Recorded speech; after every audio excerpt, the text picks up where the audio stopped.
So नमस्कार विद्यार्थी मित्र मैत्रिणींनो, आपल्या the officer your personal mentor या प्लॅटफॉर्म वरती आपल्या सर्वांचं स्वागत। यूपीएससी आणि त्याचबरोबर नवीन बदललेली राज्यसेवा याच्या दृष्टिकोनातून वेगवेगळ्या विषयांच्या वेबिनार्सचं आयोजन आपण आपल्या the officer your personal mentor या प्लॅटफॉर्म वरती केलेलं आहे आणि त्याच्या माध्यमातून वेगवेगळ्या विषयांचा उलगडा आपण करण्याचा प्रयत्न करतोय आणि या वर्णनात्मक पॅटर्नला टॅकल कशा पद्धतीने केलं पाहिजे किंवा ती तयारी अगदी नेमकेपणाने कशी होईल याचा विचार आपण याच्यामध्ये करण्याचा प्रयत्न करतोय। आणि त्याच्यात या वेबिनार मालिकेमध्ये आजच्या लेक्चरमध्ये आपण चालू घडामोडी बदललेला जो वर्णनात्मक पॅटर्न आहे तर त्याच्यानुसार चालू घडामोडींचे जे डायमेन्शन्स आहेत तर ते डायमेन्शन्स थोडे उलगडण्याचा प्रयत्न करणार आहोत आणि त्याच्यावरती सविस्तर स्वरूपात चर्चा करणार आहोत। बऱ्याचदा तुम्ही ऐकलं असेल किंवा वाचलं देखील असेल की चालू घडामोडींना डिस्क्रिप्टिव्ह पॅटर्न मध्ये अनन्यसाधारण महत्व आहे किंवा यूपीएससी ची जरी एक्झाम कन्सिडर केली तर विदाउट करंट अफेअर्स तुम्हाला यूपीएससी ची एक्झाम प्रिलिम असेल किंवा मेन्स असेल किंवा अन्य कोणताही टप्पा असेल तर तिथं इमॅजिनच त्या ठिकाणी करता येणार नाही। आणि त्याच दृष्टिकोनातून हे मग वेगवेगळे जे डायमेन्शन्स आहेत तर त्या डायमेन्शन वरती आजच्या या वेबिनारच्या माध्यमातून आपण चर्चा करण्याचा प्रयत्न करूया।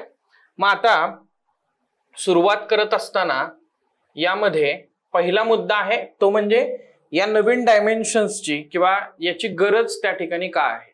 तर सर्वात महत्त्वाचं म्हणजे नवीन अभ्यासक्रम। आपण एमपीएससीच्या बाबतीमध्ये ते म्हणूयात की तो नवीन अभ्यासक्रम आहे कदाचित, पण यूपीएससीच्या बाबतीमध्ये आपण असं म्हणूयात की अभ्यासक्रम तोच आहे पण त्याच्यामध्ये व्हेरिएशन्स जे आहेत तर ते येताना दिसतात। मग या नवीन अभ्यासक्रमाच्या बाबतीमध्ये सर्वात महत्त्वाचा मुद्दा काय आहे तर डिस्क्रिप्टिव्ह स्वरूपात आन्सर रायटिंग तुम्हाला करायचंय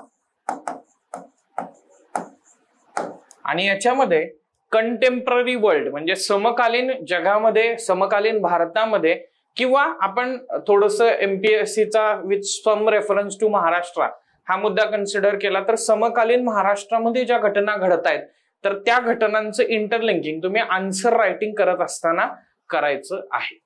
आणि त्या दृष्टिकोनातून या अभ्यासक्रमामध्ये करंट अफेअर्सला महत्व आहे। मग आधी करंट अफेअर्स म्हणजे काय तर ते समजून घेण्याचा आपण प्रयत्न करूया। सो करंट अफेअर्स किंवा त्याचे दोन ऍस्पेक्ट आपल्याला जनरल स्टडीजचे बघता येतील, एक आहे स्टॅटिक आणि दुसरं आहे डायनॅमिक। स्टॅटिक म्हणजे काय तर आपण असं म्हणूयात की स्थिर किंवा न बदलणार, ठीक, कशाच्या बाबतीमध्ये जनरल स्टडीजच्या बाबतीमध्ये। आणि दुसरं आहे डायनॅमिक म्हणजे ज्याच्यामध्ये बदल होतोय किंवा आपण बऱ्याचदा म्हणतो ना चेंजिंग। करंट अफेअर्स हे फार डायनॅमिक आहेत किंवा यूपीएससी किंवा एमपीएससीचा पेपर जो आहे तर तो दिवसेंदिवस डायनॅमिक होत चाललेला आहे, म्हणजे दिवसेंदिवस त्याच्यामध्ये बदल होत आहेत, त्याच्यामध्ये चेंजेस होत आहेत, त्याच्यामध्ये व्हेरिएशन्स त्या ठिकाणी येताना दिसतात। मग आता हे स्टॅटिक जनरल स्टडीज म्हणजे तर तुम्हाला माहितीच आहे सामान्य अध्ययन। या सामान्य अध्ययनाच्या पेपरमध्ये आपण कुठलाही पेपर जर का कन्सिडर केला तर त्याच्यामध्ये त्याचे दोन भागामध्ये आपण रूपांतर करू शकतो, एक म्हणजे स्टॅटिक जनरल स्टडीज आणि दुसरं म्हणजे डायनॅमिक जनरल स्टडीज। मग हे काय आहे तर ते विषयनिहाय समजून घेण्याचा आपण प्रयत्न करूया। आपला जो जीएसचा सब्जेक्ट आहे किंवा जनरल स्टडीज आहे, फॉर एक्झाम्पल आपण या ठिकाणी हिस्ट्री कन्सिडर केलं। आता बरेच जण म्हणतील की सर हिस्ट्रीमध्ये डायनॅमिक त्या ठिकाणी काहीच नाहीये, सगळ्या गोष्टी ज्या आहेत तर त्या बहुतांश स्टॅटिक आहेत। पण एक गोष्ट लक्षात घेण्याचा प्रयत्न करा, हिस्ट्री मधल्या अनेक गोष्टी या आता चर्चेत येत असतात, न्यूजपेपरमध्ये त्याच्याविषयी माहिती येत असते किंवा कुठल्या तरी हेरिटेज साईटला वर्ल्ड हेरिटेज साईट म्हणून दर्जा त्या ठिकाणी प्रदान केला जातो आणि मग तिथं आपल्या सिलेबसचा पॉइंट जो आहे तर तो भारतीय संस्कृती आणि कला हा पॉइंट तिथं हायलाइट होताना दिसतो। म्हणजे ढोलावीराला त्या ठिकाणी किंवा होयसाळा टेम्पलला त्या ठिकाणी वर्ल्ड हेरिटेज साईटचा दर्जा प्रदान केलेला आहे।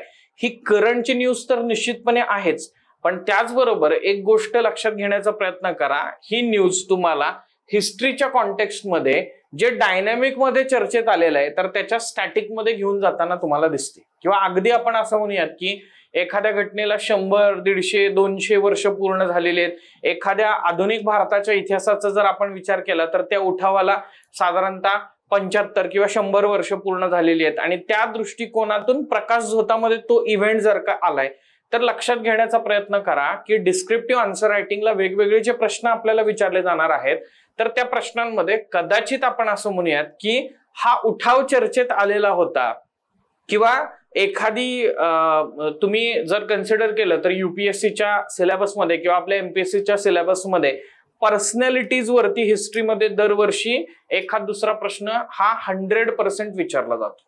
सो पर्सनॅलिटीज किंवा त्यांचं असणारं वेगवेगळ्या स्वातंत्र्य लढ्यामधलं कंट्रीब्युशन, सो हे कंट्रीब्युशन विचारात घेत असताना कदाचित त्या पर्सनॅलिटीची 100वी किंवा 125वी जयंती किंवा पुण्यतिथी या गोष्टी होत असतात आणि त्याच्यामुळे ते चर्चेत येत असतात. त्याच्यामुळे न्यूजपेपरमध्ये त्यांच्याविषयी सखोल स्वरूपात आर्टिकल लिहून येताना दिसतं आणि म्हणून त्यांच्यावरती प्रश्न विचारले जातात. म्हणजे अदरवाईज पण त्या पर्सनॅलिटीज महत्वाच्या आहेत का, तर येस डेफिनेटली आहेत. पण तुम्ही एक गोष्ट लक्षात ठेवण्याचा प्रयत्न करा, महात्मा गांधींचं 125वं किंवा 150वं जयंती वर्ष आहे तर त्याच्या अनुषंगाने आपल्याला युपीएससीच्या क्वेश्चन पेपरमध्ये काही क्वेश्चन्स हे कंट्रीब्युशन ऑफ महात्मा गांधी किंवा त्यांच्या चळवळींबद्दल आलेले दिसतात. मग हे जनरल केसमध्ये पण येणार आहेत, पण आता त्याच्यावरती probability of asking the question का जास्त आहे, कारण ते करंट अफेअर मध्ये या माध्यमातून चर्चेत आहेत. म्हणजे एक गोष्ट लक्षात ठेवण्याचा प्रयत्न करा, हिस्ट्री हा वरवर पाहता जरी स्टॅटिक सब्जेक्ट तुम्हाला वाटत असला तरी देखील त्याच्यामध्ये देखील करंट अफेअर्स आहेत. आता दुसरी गोष्ट म्हणजे जिओग्राफीचा विचार त्या ठिकाणी करा, पुढचा सब्जेक्ट. आता तुम्ही म्हणाल की आता हिस्ट्रीमध्ये जर का करंट अफेअर्स असतील किंवा हिस्ट्रीमध्ये डायनामिक जनरल स्टडीज असतील तर जिओग्राफीमध्ये तर डेफिनेटली असायला पाहिजे. फॉर एक्झाम्पल यालाच जोडून आपण एन्व्हायरमेंट पण त्या ठिकाणी कन्सिडर करू शकतो.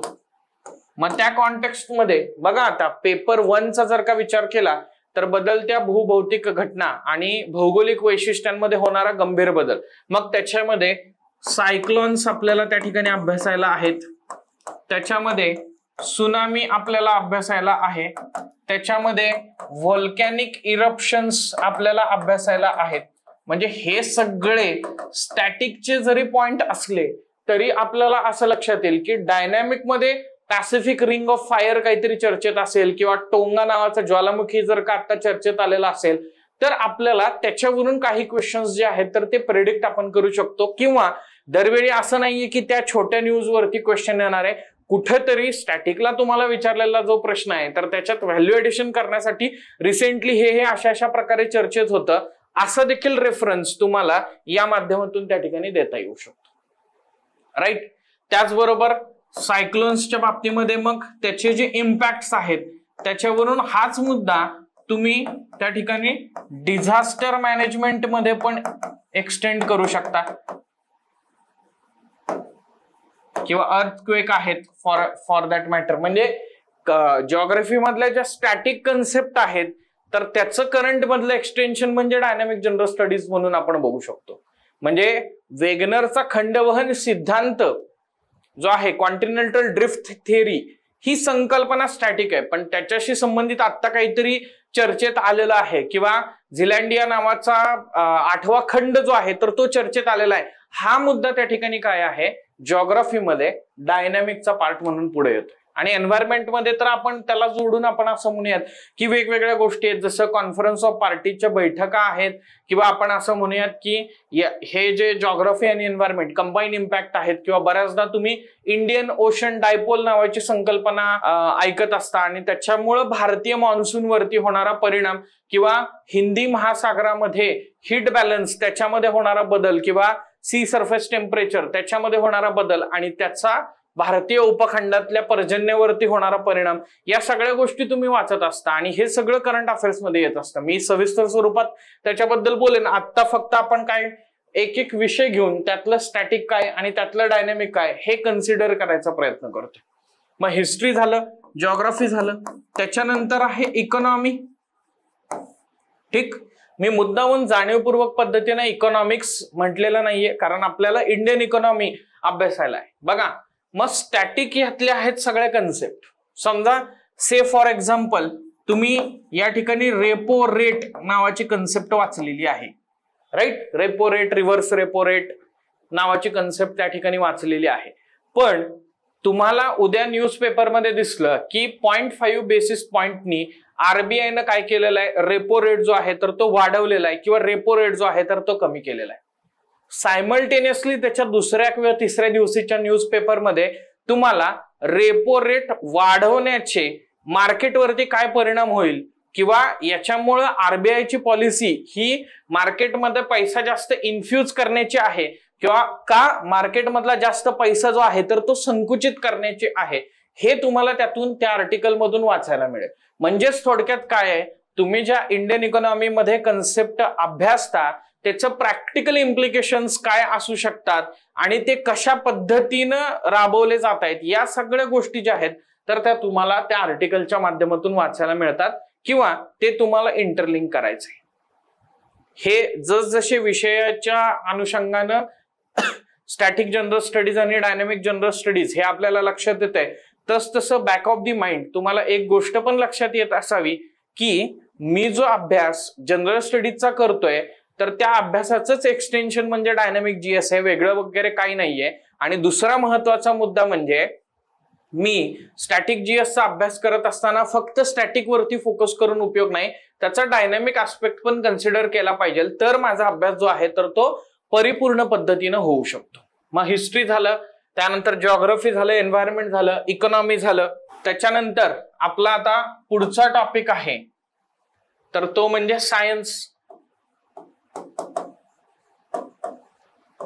आता सायन्स मध्ये आपण असं म्हणूयात की सायन्स कन्सेप्च्युअल पार्ट नुसार जर का बघितलं आपण तर सायन्स स्टॅटिक आहे, मात्र application of science is nothing but आपण काय म्हणतो टेक्नॉलॉजी. सो टेक्नॉलॉजी ही डायनामिक आहे. आता तुमच्या मनामध्ये जो कुठला टेक्नॉलॉजीचा आस्पेक्ट येईल तो टेक्नॉलॉजीचा आस्पेक्ट तुम्हाला आन्सर रायटिंग करत असताना डायनामिकच दिसेल. से फॉर एक्झाम्पल तुम्ही बायोटेक्नॉलॉजीचा मुद्दा घ्या, से फॉर एक्झाम्पल तुम्ही काय म्हणतात त्याला मेडिकल फील्डमध्ये जे इनोव्हेशन्स येत आहेत किंवा टेक्नॉलॉजीचा मुद्दा येतात, मग त्याच्यामध्ये तुम्ही इथिक्सचा पण आस्पेक्ट त्या ठिकाणी मेडिकल इथिक्सच्या अनुषंगाने वापरू शकता किंवा कोविशिल्डच्या अनुषंगाने आता जे साईड इफेक्ट्स चर्चेत येत आहेत तर त्या दृष्टिकोनातून पण तुम्ही वेगवेगळे मुद्दे कन्सिडर करू शकता. बघा एकदम ज्वलंत मुद्दे त्या ठिकाणी तुम्हाला या ठिकाणी मिळतील, राईट. मग इथं आपण असं म्हणूयात की whether it may be computer technology. मग सुरुवात होत असताना कम्प्युटर टेक्नॉलॉजीच्या बाबतीमध्ये आपण सुपर कम्प्युटर बद्दल बोलत होतो. म्हणजे अगदी सुरुवातीला कम्प्युटर टेक्नॉलॉजीवरती प्रश्न विचारले जात असताना सुपर कम्प्युटरवरती पण प्रश्न आलेत. पण आज आपल्याला असं लक्षात येईल की सायबर रिलेटेड इश्यूज जे आहेत तर ते वाढलेले आहेत. बरेच ई कॉमर्सचे फ्रॉड जे आहेत तर ते याच्या माध्यमातून होताना दिसतात. मग त्याच्यासाठी भारत सरकारनं computer emergency response team CERT In नावाची संस्था त्या ठिकाणी गठीत केली किंवा स्थापन त्या ठिकाणी केली. मग त्याचा रोल त्या ठिकाणी काय आहे, त्याच्या दृष्टिकोनातून काय काय होताना दिसते किंवा असे सायबर फ्रॉड किंवा सायबर इश्यूज जेव्हा जेव्हा चर्चेत येतात तेव्हा तेव्हा सर्ट इन तुम्हाला चर्चेत येताना दिसते. त्याचबरोबर आजकाल आर्टिफिशियल इंटेलिजन्स किंवा AR आणि VR, ऑगमेंटेड रियालिटी आणि व्हर्च्युअल रियालिटी यासारख्या गोष्टी चर्चेत येताना दिसतात. इव्हन दॅट तुम्हाला असं लक्षात येईल हे दोन्ही गोष्टी ज्या आहेत तर त्या यंदाच्या बजेटमध्ये किंवा याच्या आधीच्या पण अंतरिम बजेट मी जास्त कन्सिडर करत नाही कारण त्यात काही फार मोठ्या घोषणा होताना दिसत नाही, राईट. केअरटेकर गव्हर्नमेंट असतं, तुम्हाला सगळ्यांना माहितीच आहे. आता वेगवेगळ्या फेजेस सध्या इलेक्शनच्या चालू आहेत. पण मागच्या वर्षीच्या बजेटमध्ये पण AI, AR, VR, augmented reality आणि व्हर्च्युअल रियालिटी याच्याबद्दल त्या ठिकाणी बोललं गेलेलं आहे. किंवा गेमिंग सारखं एक क्षेत्र असं आहे की त्याच्या माध्यमातून देखील रेव्हेन्यू मोठ्या प्रमाणात जनरेट होऊ शकतो आणि त्याला देखील म्हणजे तशा प्रकारच्या स्टार्टअप्सना तशा प्रकारच्या इंडस्ट्रीजना देखील प्रोत्साहन दिलं पाहिजे. अशा आशयाची पॉलिसी मेकिंग किंवा अशा आशयाचा व्हिजन जे आहे तर ते देखील यामध्ये आपल्याला दिसते. किंवा आपण याच्यामध्ये अजून कन्सिडर करत असताना बायोटेक्नॉलॉजी, त्याच्यानंतर मेडिकल फील्डमध्ये मेडिकल टेक्नॉलॉजी, मेडिकल फील्डमध्ये जी टेक्नॉलॉजी येते मग ती वेगवेगळ्या प्रकारची असेल. म्हणजे आपण त्याच्यामध्ये असा म्हणूयात की त्याच्यामध्ये रेडिओथेरपी असेल किंवा किमोथेरपी असेल तर तोही एक मुद्दा चर्चेचा असू शकतो. त्याचबरोबर त्याच्यामध्ये नॅनो टेक्नॉलॉजी, युपीएससीचा क्वेश्चन आहे बघा, ठीक. बऱ्याचदा नॅनो टेक्नॉलॉजी इन ऍग्रिकल्चर बद्दल पण प्रश्न विचारलेला आहे, nano technology in health care sector त्याच्याबद्दल पण प्रश्न विचारलेला आहे. आणि हे सगळं तुम्हाला कुठल्या एका स्टॅटिकच्या पुस्तकात नाही मिळणार, ह्या सगळ्या गोष्टी तुम्हाला मिळणार आहेत न्यूजपेपरमध्ये. कारण ह्या कशा आहेत, या अप्लाइड स्वरूपाच्या गोष्टी आहेत. आणि मग याच्यात अनेक तुम्हाला चांगले उदाहरणं, चांगल्या केस स्टडीज या मिळणार आहेत, त्याचा वापर तुम्हाला या ठिकाणी करायचा आहे. मग हिस्ट्री झालं, जिओग्राफी झालं, एन्व्हायरमेंट झालं, त्याच्यानंतर इकॉनॉमी झालं, त्याच्यानंतर सायन्स झालं. आता अजून एक महत्वाचा मुद्दा उरतो जो मी मुद्दामून त्या ठिकाणी शेवट घेतलेला आहे, तो म्हणजे पॉलिटी, किंवा थोडस त्याला एक्सटेंड करायचं इंडियन पॉलिटी अँड गव्हर्नन्स, आणि मग ते सोशल वेलफेअर स्कीम्स वगैरे. थोडस ते पेपर वाईज जेव्हा डिस्कशन करतोय तर तेव्हा बघूयात. पॉलिटी म्हणाल ना तुम्ही, तर मी म्हणेन की 30% गोष्टी स्टॅटिक आहेत. स्टॅटिक काय आहे, कदाचित पॉलिटीमध्ये आपण काय त्या ठिकाणी अभ्यासतो, तर कॉन्स्टिट्यूशन ऑफ इंडिया, भारताचं संविधान, आणि त्या भारताच्या संविधानाचा आपण अभ्यास करतो. संविधान म्हणजे नथिंग बट काय, एक रूल बुक त्या ठिकाणी आहे, ठीक. बऱ्याचदा आपण म्हणतो ना की supreme law of land, so त्याच्यामध्ये वेगवेगळ्या तरतुदी दिलेल्या आहेत वेगवेगळ्या कलमांच्या अंतर्गत, सिम्पली समजून घ्यायचं झालं तर. पण आता एक गोष्ट लक्षात घेण्याचा प्रयत्न करा, या कॉन्स्टिट्यूशनचं इम्प्लिमेंटेशन नेमकं कशा पद्धतीनं होतंय, या कॉन्स्टिट्यूशनचं एक्झिक्युशन नेमकं कशा पद्धतीनं होतंय, आणि त्याच्यामध्ये कुठं लूपहोल्स राहत आहेत, त्याच्यामध्ये कुठं ग्रे एरियाज तयार होत आहेत, त्याच्यामध्ये कुठं डिस्प्यूट तयार होत आहेत, तर त्या डिस्प्यूटला आपण असं म्हणूयात की final interpreter of the constitution म्हणून सुप्रीम कोर्ट काय त्याचं इंटरप्रिटेशन घेऊन येत आहे, आणि मग त्या इंटरप्रिटेशनच्या बेसिसवरती इम्प्लिकेशन्स काय होत आहेत. Say for example recently Supreme कोर्टचं इलेक्टोरल बॉन्डच्या बाबतीमध्ये आलेलं जे काही जजमेंट आहे तर ते तुम्ही कन्सिडर करू शकता. से फॉर एक्झाम्पल 10th शेड्यूल आणि त्याचबरोबर पक्षांतर बंदी याच्या बाबतीतलं सुप्रीम कोर्टाचं किंवा वेगवेगळ्या हायकोर्टाचं आलेलं जजमेंट जे आहे तर ते तुम्ही याच्यामध्ये कन्सिडर करू शकता. म्हणजे थोडक्यात काय आहे, खास करून आपण असं म्हणूयात की याच्या बाबतीमध्ये फंडामेंटल राईट्सशी संबंधित जे वेगवेगळे मुद्दे आहेत आणि त्याचं इंटरप्रिटेशन आहे. आणि तुम्हाला सगळ्यांना हे कदाचित हळूहळू लक्षात येईल जेव्हा तुम्ही पॉलिटी शिकाल तेव्हा, की फंडामेंटल राईट्स इतक्या डायनॅमिक स्वरूपाचे आहेत की दिवसेंदिवस त्याच्यामध्ये वेगवेगळे डायनॅमिक ऍस्पेक्ट त्या ठिकाणी जोडले जातात किंवा ऍड होतात. से फॉर एक्झाम्पल प्रतिष्ठेनं आणि सन्मानानं जगण्याचा अधिकार, right to life with personal liberty जो आहे ना आर्टिकल 21, तर त्याच्यामध्ये आपल्याला असं लक्षात येतं की every now and then supreme कोर्टाच्या वेगवेगळ्या जजमेंटमध्ये त्या राईट टू लाईफ मध्ये वेगवेगळे आस्पेक्ट त्या ठिकाणी जोडले जाताना दिसतात. म्हणजे अगदी आपण असं म्हणूयात की स्वच्छ पर्यावरणाचा अधिकार, प्रदूषणमुक्त पर्यावरणाचा अधिकार, खड्डेमुक्त रस्त्यांचा त्या ठिकाणी अधिकार, शांततामय जीवन जगण्याचा अधिकार, असे एक ना अनेक आस्पेक्ट या right to life with personal liberty सोबत जोडले गेले. कशामुळे ते जोडले गेले तर आपल्याला असं लक्षात येईल, टाइम बिंग त्याचं इंटरप्रिटेशन जे आहे तर ते बदलत चाललेलं आहे. सोसायटी ज्या पद्धतीनं बदलतीये, ज्या पद्धतीनं जग बदलतंय, कदाचित उद्या त्या right to life with personal liberty मध्ये राईट टू इंटरनेट पण यायला बसलेला आहे. आणि काही राज्य सरकार आहेत आपल्याला असं लक्षात येईल की ती हे राईट टू इंटरनेट किंवा त्याच्यामध्ये फंडामेंटल राईट तर नाही पण मॅन्डेटरी एक ठराविक स्वरूपाचा डेटा प्रत्येक सिटीजनला फ्री ऑफ कॉस्ट दिला पाहिजे, अशा आशयाची पावलं जी आहेत तर ती त्यांच्याद्वारे घेतली जाताना दिसते. गेटिंग माय पॉइंट. सो हा मुद्दा तर आहेच. म्हणजे त्याच्यामध्ये सुप्रीम कोर्टचं इंटरप्रिटेशन असेल किंवा अजून वेगवेगळ्या गोष्टी आहेत. सो त्याच्या बाबतीमध्ये आपण याला डायनॅमिक हा मुद्दा आहे असं त्या ठिकाणी कन्सिडर करू शकतो. मग आता नवीन डायमेन्शनची गरज आपल्याला का आहे त्यातला पहिला मुद्दा आहे तो म्हणजे वर्णनात्मक पॅटर्न.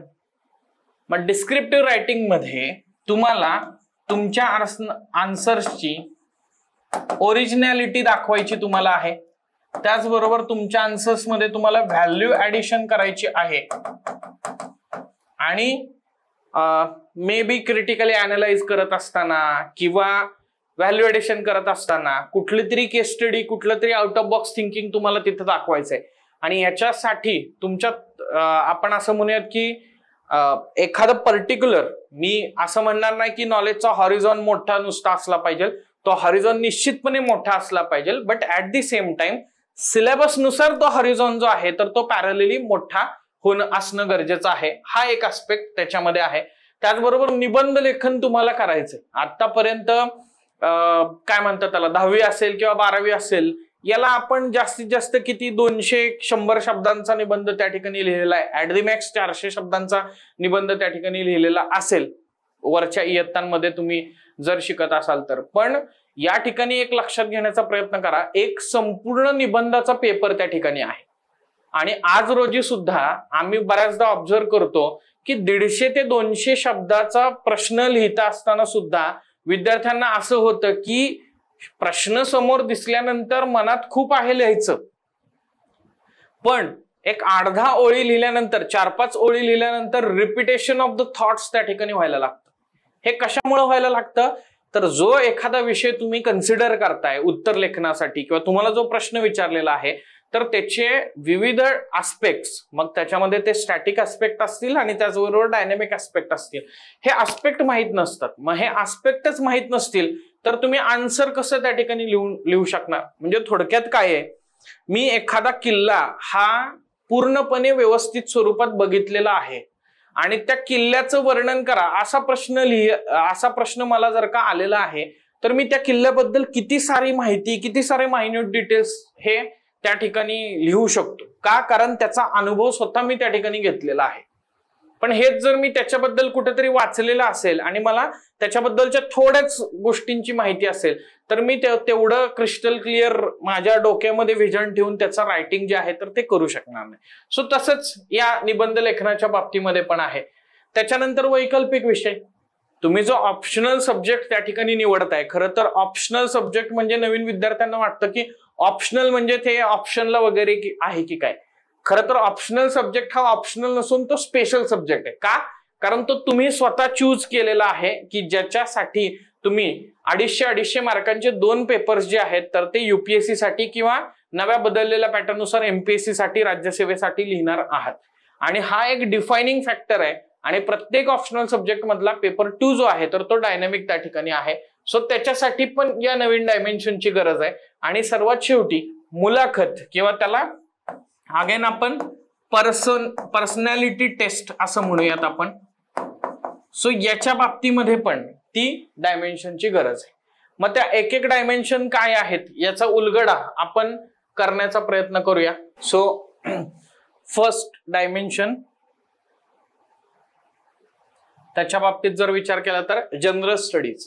मग जनरल स्टडीजचा जर विचार केला तर जनरल स्टडीज मधले जे वेगवेगळे पेपर्स आहेत तर त्या पेपर्समध्ये आपल्याला करंट अफेअर्सच्या कॉन्टेक्स्टमध्ये डील करता येऊ शकतं किंवा तिथे इनपुट देता येऊ शकतात. For example general studies paper 1 याच्यामध्ये हिस्ट्री आहे, त्याचबरोबर जिओग्राफी आहे, वर्ल्ड हिस्ट्री त्या ठिकाणी आहे, इंडियन आर्ट अँड कल्चर पण त्या ठिकाणी आहे, राईट. सो याच्या बाबतीत जर विचार आपण केला किंवा इंडियन सोसायटी पण आहे. सो इंडियन सोसायटीचे तर अनेक प्रश्न तुम्ही जर बघितले मग ते कास्टिझम वरती त्या ठिकाणी आहेत किंवा वेगवेगळे सोसायटीशी रिलेटेड वेगवेगळे प्रॉब्लेम्स आहेत तर त्याच्याबद्दलचे आहेत. बऱ्याचदा त्याच्यामध्ये प्रश्न विचारले जात असताना हे प्रश्न हे डायनॅमिक कॉन्टेक्स्टमध्येच त्या ठिकाणी विचारले जात आहेत. म्हणजे अगदी globalisation and it's impact on Indian society याचा जर विचार केला तर त्यांनी वेगवेगळ्या पद्धतीने ते प्रश्न त्या ठिकाणी विचारलेले आहेत. मग कधी सिनियर सिटीजन्स बद्दल प्रश्न विचारलेला आहे, कधी वर्किंग वुमन बद्दल प्रश्न विचारलेला आहे किंवा कधी कोविड-19 आणि त्याच्याशी रिलेटेड इंडियन सोसायटीचे जे वेगवेगळे मुद्दे आहेत तर त्याच्याबद्दल पण प्रश्न त्यांनी विचारलेला आहे. त्याच्यानंतर जीएस पेपर 2 याचा जर विचार केला तर पॉलिटी आहे, गव्हर्नन्स आहे, त्याचबरोबर वेगवेगळ्या प्रकारच्या सोशल वेलफेअर त्याच्या अंतर्गत वेगवेगळ्या स्कीम्स आहेत तर तोही मुद्दा या ठिकाणी आहे. आणि त्याचबरोबर जो त्याचा अजून एक आस्पेक्ट आहे तर तो म्हणजे इंटरनॅशनल रिलेशन्स. आणि आता इथं तुम्हाला असं दिसेल की व्हॅल्यू एडिशन करायला जेवढं काही तुम्हाला मिळू शकते, जेवढ्या काही एक्झाम्पल्स तुम्हाला त्या ठिकाणी मिळू शकतात, तर ते सगळेच्या सगळे एक्झाम्पल्स जे आहेत तर ते तुम्हाला त्या ठिकाणी डायनॅमिक स्वरूपात लिंक करता येऊ शकतात किंवा त्याचे इनपुट्स करंट अफेअर्स मधून द्यायचे. साधी गोष्ट लक्षात ठेवा, आता सध्या काय एक गोष्ट चर्चेत आहे की सिंगापूरमध्ये बरेच इंडियन प्रॉडक्ट्स जे आहेत तर ते त्या ठिकाणी बॅन केले जातात. सो त्या कॉन्टेक्स्टमध्ये इंडिया आणि त्याचबरोबर सिंगापूरचे रिलेशन्स असतील किंवा अशा एन नंबर ऑफ गोष्टी आहेत ना. आता आपण भारत आणि भारताच्या शेजारील राष्ट्रांच्या बद्दल कच्छतीव आयलँडचा पण इश्यू आता सध्या चर्चेत होता. सो त्याच्यावरून देखील मग भारत आणि श्रीलंका रिलेशन आणि कच्छतीव आयलँड, सो या स्वरूपात आपण त्याला बघू शकतो. मे बी तो इश्यू जो आहे तर तो डोमेस्टिकली रेज झालेला असेल, पण तो पुन्हा पुन्हा चर्चेत त्या ठिकाणी आलेला आपल्याला दिसतो. किंवा सीज फायरचं व्हायोलेशन होतंय आणि त्याच्यामुळे इंडिया पाकिस्तान रिलेशन मधले वाढत जाणारे टेन्शन्स किंवा गेल्या काही वर्षात त्याच्यामध्ये तिथं कम्युनिकेशनच काही होऊ शकलेलं नाहीये. किंवा बऱ्याचदा गव्हर्नमेंटच्या वेगवेगळ्या प्रकारच्या सोशल वेलफेअर स्कीम्स लॉन्च केल्या जातात. काही स्कीम्स या आउटस्टँडिंगली सक्सेसफुल त्या ठिकाणी ठरताना दिसतात. सो त्या केसमध्ये पण ते वेलफेअर स्कीमचा बेनिफिट जो आहे तर तो राईट बेनिफिशरी पर्यंत पोहोचणं आणि त्याच्यामुळं जो प्रॉब्लेम, ज्या प्रॉब्लेमसाठी ती स्कीम खऱ्या अर्थानं लॉन्च केलेली होती. शेवटी गव्हर्नमेंट स्कीम म्हणजे काय आहे तर आपल्याला असं लक्षात येईल, सरकारनं जी धोरणं मांडलेली आहेत म्हणजे पॉलिसी तयार केलेली आहे तर त्या पॉलिसीला मूर्त स्वरूप देण्याच्या दृष्टिकोनातून सरकारनं आखलेला जो प्लॅन आहे, प्लॅन ऑफ ऍक्शन आहे रादर, तर ते म्हणजे गव्हर्नमेंट स्कीम आहे. बरोबर. म्हणजे फॉर एक्झाम्पल सरकारला असं वाटतंय की अनस्किल्ड पॉप्युलेशन जे आहे तर त्यांना देखील रोजगाराची हमी त्या ठिकाणी मिळाली पाहिजे, जेणेकरून त्यांना काय म्हणतात त्याला गॅरंटीड एम्प्लॉयमेंट त्या ठिकाणी मिळू शकेल. आणि मग त्याच्या माध्यमातून तुम्ही महात्मा गांधी रोजगार हमी योजना, मग त्याच्या अंडर येणारा बेरोजगार भत्ता किंवा त्या सगळ्या गोष्टी ज्या आहेत, 100 दिवसाच्या रोजगाराची हमी, या सगळ्या गोष्टी ज्या आहेत तर त्या तुम्ही कन्सिडर करू शकता किंवा बघू शकता. अशा अनेक गोष्टी आहेत. वेगवेगळ्या प्रॉब्लेमला टॅकल करण्यासाठी वेगवेगळ्या प्रकारच्या योजना आपल्याला दिसतील. मग अर्भक मृत्यू, माता मृत्यू कमी करण्यासाठी किंवा नवजात शिशूचं त्या ठिकाणी संगोपन चांगलं व्हावं किंवा त्यांच्यामध्ये कुठेही हंगरचे इश्यूज तयार होऊ नयेत आणि मग याला आपण ग्लोबल हंगर इंडेक्सची वगैरे पण जोडू शकतो. सो असे n number of dynamic aspect आहेत. हळूहळू तुम्हाला जसं जसं सिलेबस कळत जाईल ना तसं मला वाटते की एक वेळ अशी येते की तुम्ही इतकं चांगल्या प्रकारे न्यूजपेपरशी सिंथेसिस करू शकता ना, सो ते आपल्याला इथं करता येऊ शकतं. त्याच्यानंतर आहे पेपर क्रमांक 3. पेपर क्रमांक 3चा जर आपण विचार केला तर त्याच्यामध्ये इंडियन इकॉनॉमी आहे, ज्याच्याबद्दल आपण डायनॅमिक ऍस्पेक्ट बद्दल चर्चा केली. सायन्स अँड टेक्नॉलॉजी आहे तर तोही मुद्दा आहे. एन्व्हायरमेंटचा मुद्दा आहे, तोही आपण चर्चा केली. डिझास्टर मॅनेजमेंट, वेगवेगळ्या प्रकारची डिझास्टर जी वेगवेगळ्या रूपानं आजकाल येताना दिसत आहेत, सो त्या डिझास्टरची इम्प्लिकेशन, ते डिझास्टर टाळण्यासाठी काय प्रिपेअर्डनेस असावा, आंतरराष्ट्रीय स्तरावरती त्याच्यासाठी काय फ्रेमवर्क आहे, कुठल्या कुठल्या परिषदा होत आहेत, कुठल्या कुठल्या रिजनल ग्रुपिंग्समध्ये डिझास्टर मॅनेजमेंट वरती फोकस केला जातोय. फॉर एक्झाम्पल बिमस्टेक सारखी ऑर्गनायझेशन आहे, बे Bengal initiative for multi sectoral technical and economic cooperation. तर तुम्हाला असं लक्षात येईल की बंगालच्या उपसागराच्या किनाऱ्यावर असणाऱ्या या देशांची संघटना, सो या देशांचं डिझास्टरच्या बाबतीमधले प्रश्न कॉमन आहेत. मग ते विचार करतायत की का नाही या कॉमन प्रश्नांवरती सोल्युशन काढत असताना पण सगळ्यांनी इंटिग्रेटेड अप्रोचनं ते सोल्युशन काढावं. सो असे मुद्दे, आता हे मुद्दे तुम्हाला रेडीमेड स्वरूपात कुठे मिळणार नाहीयेत, तर तुम्हाला न्यूजपेपर वाचत असताना सिलेबसचा पॉइंट आणि तुम्ही वाचलेला स्टॅटिक कंटेंट आणि त्याला जोडायचा असणारा डायनॅमिक कंटेंट याचं एक प्रॉपर त्या ठिकाणी सिंथेसिस जे आहे तर ते करणं आवश्यक त्या ठिकाणी आहे. सो पेपर 3च्या बाबतीमध्ये, पेपर 4च्या बाबतीमध्ये इथिक्स, इंटिग्रिटी अँड ऍप्टिट्यूड, याच्या बाबतीमध्ये बरेच जण ब्लाइंडली असं म्हणतात की नाही याच्यात तर काय थिंकर्स आहेत आणि त्याचबरोबर केस स्टडीज आहेत.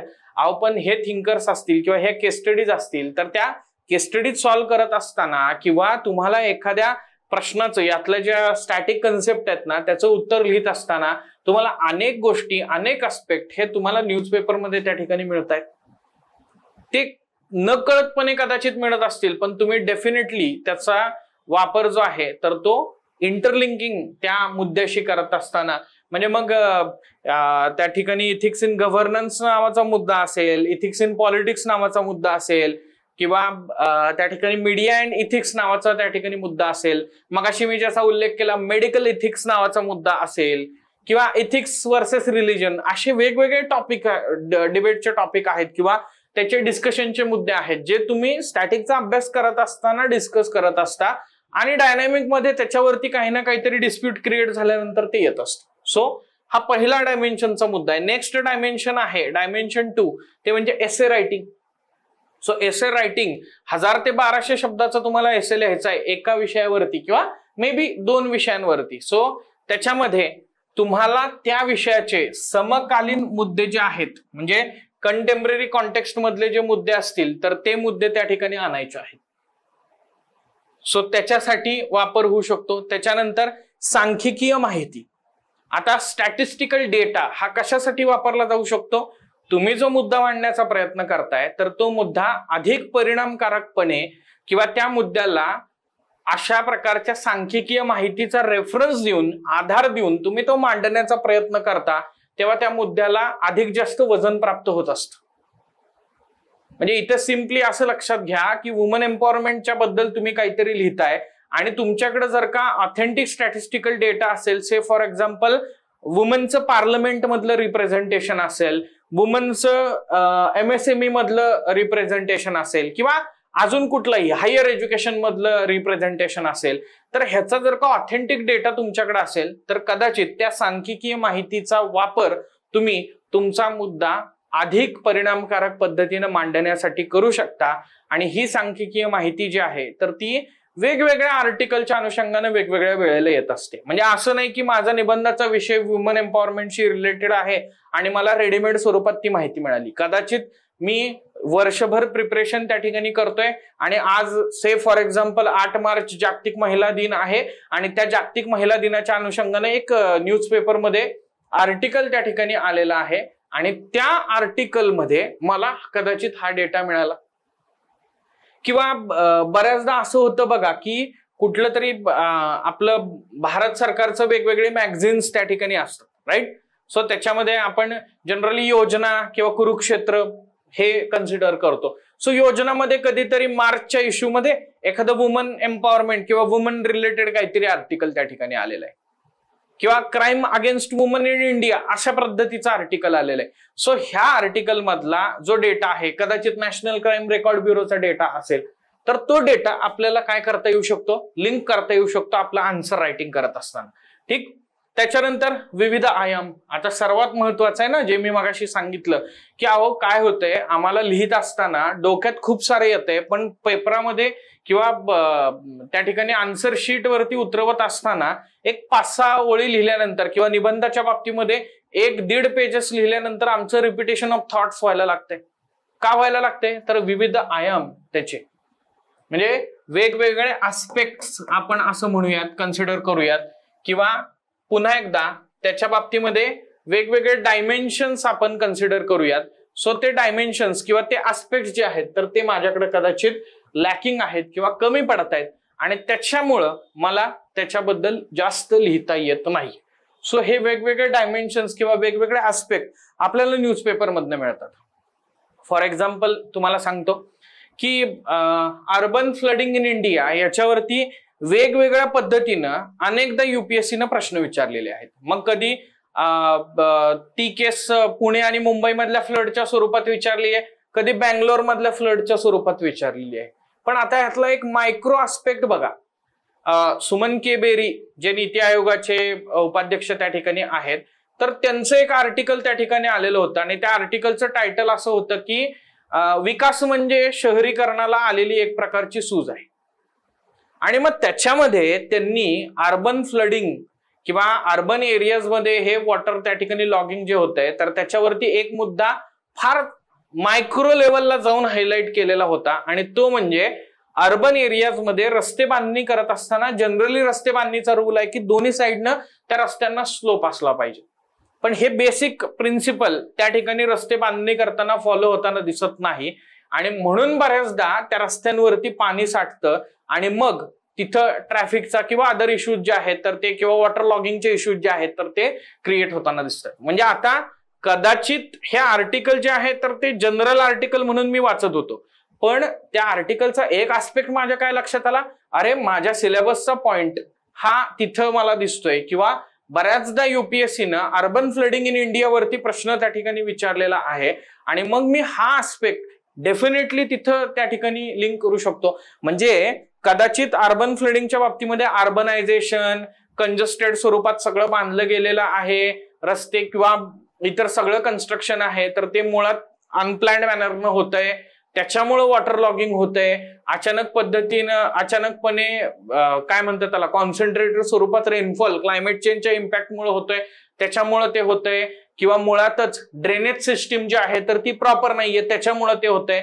हे तर ट्रॅडिशनल आस्पेक्ट सगळेच लिहिणार आहे तो, पण मला मार्क्स +2 किंवा +1 इतरांपेक्षा करून देणारा जो आस्पेक्ट आहे या आन्सर रायटिंग मध्ये, तर तो हा आहे की रस्त्यांची केली जात असणारी बांधणी. आणि हा असा एक आस्पेक्ट जरी आपल्याला मिळाला ना, तरी तो एक डायमेन्शन किंवा एक काय म्हणतात त्याला, आयाम आपल्याला देऊन जातो. आणि असे वेगवेगळे आयाम जे आहेत तर ते आपल्याला गोळा करायचे आपल्या सिलेबसच्या वेगवेगळ्या पॉईंटच्या अनुषंगानं किंवा निबंध लेखनाच्या अनुषंगानं. सो ते आपल्याला इथं मिळू शकतात. सो हे झालं डायमेन्शन नंबर 2 च्या बाबतीमध्ये. डायमेन्शन नंबर 3 आहे वैकल्पिक विषय, आणि वैकल्पिक विषयाचा पेपर क्रमांक 2 जो आहे तर तो त्या ठिकाणी डायनॅमिक आहे. त्याच्यामध्ये बऱ्याचशा गोष्टी ज्या आहेत तर त्या तुम्हाला करंट अफेअर्सची मदत घेऊन त्या ठिकाणी लिहिता येऊ शकतात.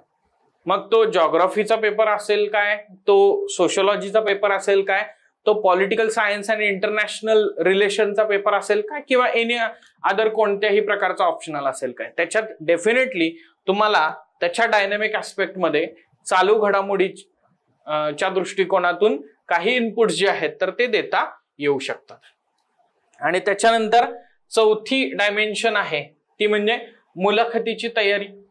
आता खरं तर मी म्हणेन की चौथी डायमेन्शन ही पहिली डायमेन्शन असायला पाहिजे, कारण the day you start preparing, तुम्ही त्या दिवसापासून खऱ्या अर्थानं पहिली तर मुलाखतीची तयारी करत असता, बरोबर, अननोईंगली करत असता.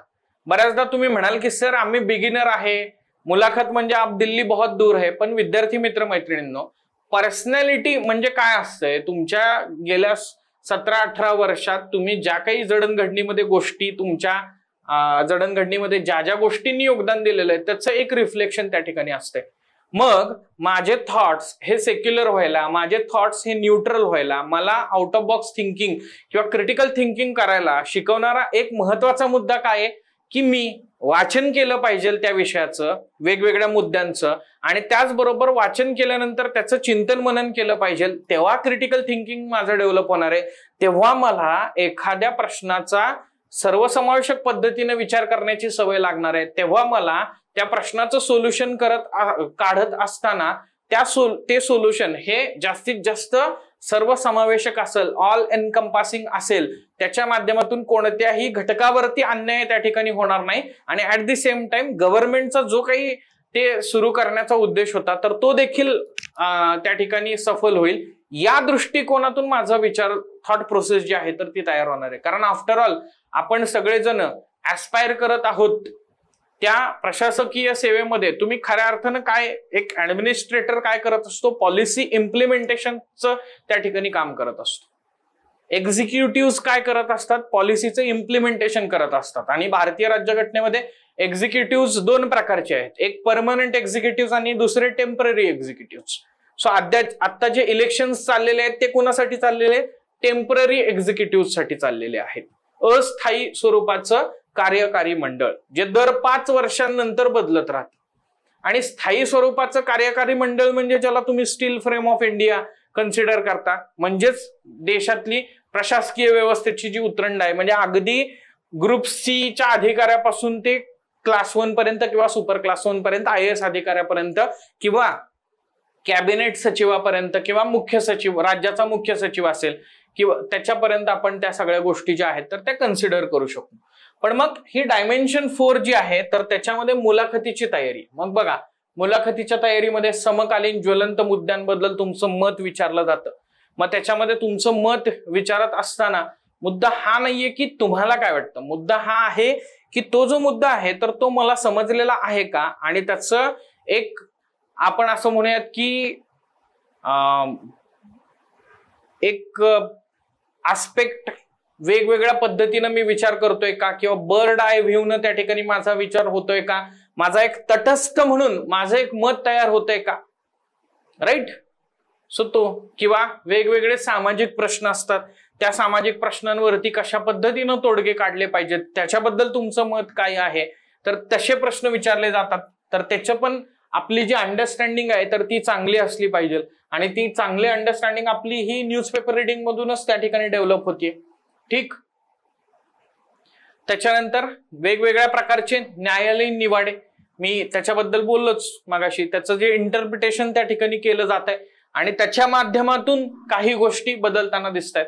म्हणजे अगदी बघा ना तुम्ही की IT ऍक्टचं आर्टिकल 66A आणि अभिव्यक्ती स्वातंत्र्य, सो त्याच्यानंतर कितीतरी वेळा आपल्याला असं लक्षात येईल की UPSCनं त्या मुद्द्यावरती प्रश्न विचारलेले आपल्याला दिसतात. आणि मग मत किंवा विचार प्रक्रिया, तुमचं मत तयार होणं किंवा तुमची थॉट प्रोसेस ट्रिगर होणं, तर याच्यासाठी मला एखादा जो मुद्दा आहे, एखादा समकालीन ज्वलंत प्रश्न आहे, सामाजिक प्रश्न आहे, तर त्याच्या बाजूचे मुद्दे आणि त्याच्या विरोधातले मुद्दे हे सगळे लक्षात त्या ठिकाणी आले पाहिजेत. मगच मी त्याच्यातून एक माझं न्यूट्रल मत जे आहे तर ते, किंवा तटस्थ अशा स्वरूपाचं मत जे आहे तर ते तयार करू शकतो. आणि इथं तुम्हाला न्यूजपेपर रिडिंग किंवा करंट अफेअर्स हे मदत करू शकतात. सो ऑप्शनल सब्जेक्ट असेल किंवा निबंध लेखन असेल किंवा जनरल स्टडीजचा पेपर असेल, याच्यामध्ये सर्वात महत्वाचं एक की पॉइंट काय आहे की तुम्ही याचे करंट अफेअर्सचे वेगवेगळ्या डायमेन्शनच्या दृष्टिकोनातून तयारी करत असताना पहिल्यांदा तर नो युअर सिलेबस ही पहिली गुरुकिल्ली. तुम्हाला सिलेबस मधला पॉइंट माहित असला पाहिजे. मग तो ऑप्शनलचा असेल, तो जनरल स्टडीजचा असेल, किंवा तो त्या ठिकाणी आपण असं म्हणूयात की साधारणतः गेल्या 10 वर्षात UPSCने विचारलेल्या साधारणतः निबंधाच्या ट्रेंडच्या स्वरूपात असेल, राईट. आणि मग त्या पॉइंटशी रिलेटेड मला काय काय माझ्या न्यूजपेपरमध्ये रिडिंग करत असताना मिळतंय, तर ते मला वाटतं कन्सिडर करणं गरजेचं आहे. आणि मग डायमेन्शन 5, मग त्याच्यामध्ये ट्रॅडिशनल डायमेन्शन आहे. मी असं म्हणेन की ती ट्रॅडिशनल डायमेन्शन म्हणजे प्रिलिम पॉइंट ऑफ व्ह्यू आहे, right. Prelims point of view ना. सो MPSCच्या बाबतीमध्ये हे सगळे डिटेल विषय दिसतात. UPSCच्या बाबतीमध्ये तर तुम्हाला माहितीच आहे की which was recently in news, मग इकॉनॉमी मधला एखादा आस्पेक्ट असेल, एन्व्हायरमेंट मध्ये सबस्टॅन्शियली, अलीकडच्या कालखंडात ते ऍग्रिकल्चर रिलेटेड पण मुद्द्यांवरती विचारतायत, गव्हर्नमेंट स्कीम बद्दल पण त्या ठिकाणी विचारतायत, किंवा वेगवेगळे सॅटेलाइट त्या ठिकाणी लॉन्च होत आहेत, म्हणजे पर्टिक्युलरली स्पेस टेक्नॉलॉजी बद्दल देखील ते विचारतायत. सो ही ट्रॅडिशनल डायमेन्शन. ठीक. आता मग याचा अभ्यास करत असताना तुमच्या समोर या ठिकाणी UPSCचं कॅलेंडर दिसतंय for the year 2025, right. So prelim exam 25 मेला त्या ठिकाणी होणार आहे आणि मेन्स एक्झाम 22 ऑगस्टला होणार आहे. साधारणतः त्याच्यातला गॅप जर का कन्सिडर केला तर तो फक्त 3 महिन्याचा आहे, राईट. 3 महिने आणि 3 दिवस टू बी व्हेरी प्रिसाइज बोलायचं झालं तर. मग विद्यार्थी मित्र मैत्रिणींनो, महत्वाचं काय आहे, 2025च्या अटेम्प्टच्या दृष्टिकोनातून तुम्ही तयारी करत असाल, UPSC असेल किंवा MPSC असेल, तर त्याची तयारी ही तुम्ही आत्तापासूनच करणं गरजेचं आहे. कारण साधारणतः एक वर्षभरातल्या करंट अफेअर्स ह्या महत्वाच्या आहेत. त्याचबरोबर तुम्हाला सिलेबस मधल्या पॉइंट बद्दल व्हॅल्यू एडिशनचा पॉइंट मिळण्यासाठी किंवा स्टॅटिस्टिकल इन्फॉर्मेशन मिळण्यासाठी, केस स्टडी मिळण्यासाठी साधारणतः 1 वर्षाचा कालावधी जो आहे तर तो महत्वाचा ठरेल. त्याच्यावरती डायरेक्ट प्रश्न विचारले जात असतील त्याच्या दृष्टिकोनातून पण महत्वाचा ठरेल. आणि त्याची तयारी ही मी प्री झाल्यानंतर करतो असं करून उपयोग नाही. आता तुम्ही प्रिपरेशन स्टार्ट केलेली आहे ना, तुम्ही स्टॅटिकचा कुठलाही सब्जेक्ट वाचत असाल तरी डेली बेसिसवरती, मंथली बेसिसवरती आपल्याला काय करावं लागणार आहे, तर करंट अफेअर्स हळूहळू प्रिपेअर करायला सुरुवात करावं लागणार आहे. ठीक. मग याच्यासाठी अभ्यास साहित्य काय वापरणं गरजेचं आहे. सो तुम्ही द हिंदू किंवा इंडियन एक्सप्रेस यापैकी कोणतंही एक वृत्तपत्र वापरू शकता, किंवा मग मराठीमध्ये मटा किंवा लोकसत्ता यापैकी कोणतंही एक वृत्तपत्र त्या ठिकाणी वापरू शकता. त्याच्यातले इम्पॉर्टंट एडिटोरियल्स जे आहेत तर ते महत्वाचे आहेत. बऱ्याचदा असंही सांगितलं जातं की संडे किंवा सॅटरडेला जे ऍडिशनल पुरवण्या त्या ठिकाणी येतात, ऍडिशनल आर्टिकल येतात, तेही महत्वाचे आहेत. मग विद्यार्थी काय करतात, ब्लाइंडली त्याचं रिडिंग करतात. मी असं म्हणेन की न्यूजपेपर हा तुमच्या दिवसातला एक महत्वाचा आणि टेन्शनवाला टास्क असतो. महत्वाचा का, तर ते झालं की आपल्याला असं वाटतं की अरे बापरे, आपण मोठा डोंगर जो आहे तर तो सर केला. आणि ते राहिलं तर सारखं सारखं आठवत राहतं की अरे मी जीएसचं तर वाचलं पण माझा आज न्यूजपेपर राहिला, माझे आज महत्वाचे मुद्दे सुटलेले असतील का.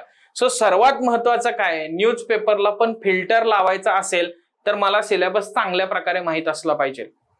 आणि टाइम बिंग माझी तयारी ती चालू होईल. म्हणजे कदाचित मला स्टॅटिक बद्दल तेवढी कमांड आत्ता नसेल, पण हळूहळू ती डेव्हलप होईल. पण ती कमांड डेव्हलप झाल्यानंतर मी करंट अफेअर्सची तयारी करतो असं नाही चालणार. सायमल्टेनियसली ते काय म्हणतात त्याला, हँड इन हँड ती प्रिपरेशन गेली पाहिजे.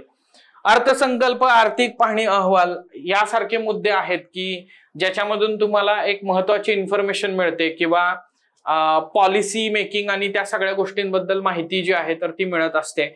डायरेक्टली त्याच्यातल्या मुद्द्यांवरती बऱ्याचदा एमपीएससीनं किंवा युपीएससीनं डिस्क्रिप्टिव्ह रायटिंगला पण त्या ठिकाणी प्रश्न विचारलेला आहे. जसं की एमएसएमई वरती गव्हर्नमेंट ऑफ इंडिया आता खूप जास्त प्रमाणामध्ये फोकस करत आहे. तर एमएसएमई बद्दल बऱ्याचदा तसे प्रश्न विचारलेले आहेत किंवा कुठल्या तरी सर्वे मधला एक पॉइंट घेतलेला आहे आणि त्या पॉइंटच्या दृष्टिकोनातून ते स्टेटमेंट कोट इनकोट करून त्याला क्रिटिकली अनालाइज वगैरे असे प्रश्न देखील त्या ठिकाणी विचारण्यात आलेले आहेत. सो ते देखील तुम्ही लक्षात घेऊ शकता. किंवा मग आपल्या the officer your personal mentor या युट्यूब चॅनलवरती आपण मराठीमध्ये द हिंदू आणि लोकसत्ता यांचं अनालिसिस जे आहे तर ते चालू केलेलं आहे गेल्या काही महिन्यांपासून. सो याच्यामध्ये आपला उद्देश हा एकच आहे की तुमचा वेळ जो आहे तर तो वाचावा, त्याचबरोबर तुम्हाला क्वालिटी इनपुट जे आहेत तर ते मिळावेत. आणि ते इनपुट जीएसच्या कुठल्या कुठल्या सब्जेक्टची किंवा त्या ठिकाणी एसए साठी कसे महत्वपूर्ण ठरू शकतात, इथिक्स साठी कसे महत्वपूर्ण ठरू शकतात आणि ऑप्शनल साठी कसे महत्वपूर्ण ठरू शकतात, तर त्याच्यासाठी डेली स्वरूपात आपण इनपुट देण्याचा प्रयत्न करतोय. दररोज दुपारी 2 वाजता आपले हे सेशन आपल्या द ऑफिसर युअर पर्सनल मेंटरच्या युट्यूब चॅनलवरती लाईव्ह असतात. सो ते पण तुम्ही कन्सिडर करू शकता की तुमच्या प्रिपरेशन मध्ये एक मेजर जे हर्डल आहे आता की मला न्यूजच फोकस करता येत नाहीये, मला न्यूज कुठली सिलेक्ट करावी हे कळत नाहीये, त्याच्यानंतर त्या न्यूज मधलं नेमकं काय घ्यावं हे कळत नाहीये. सो या सगळ्यासाठी एक वन स्टॉप सोल्युशन स्वरूपात तुम्ही हे बघू शकता. त्याचबरोबर आपण असं म्हणूयात की काही वेबसाईट आहे जसं की pib.nic.in प्रेस इन्फॉर्मेशन ब्युरो, ज्याच्यावरती वेगवेगळ्या मिनिस्ट्रीज काय काय करतायत तर त्याच्याबद्दलची सगळी इन्फॉर्मेशन डेली बेसिसवरती टाकली जाते. तर तेही तुम्ही एक ऑथेंटिक सोर्स ऑफ रेफरन्स म्हणून त्या ठिकाणी कन्सिडर करू शकता.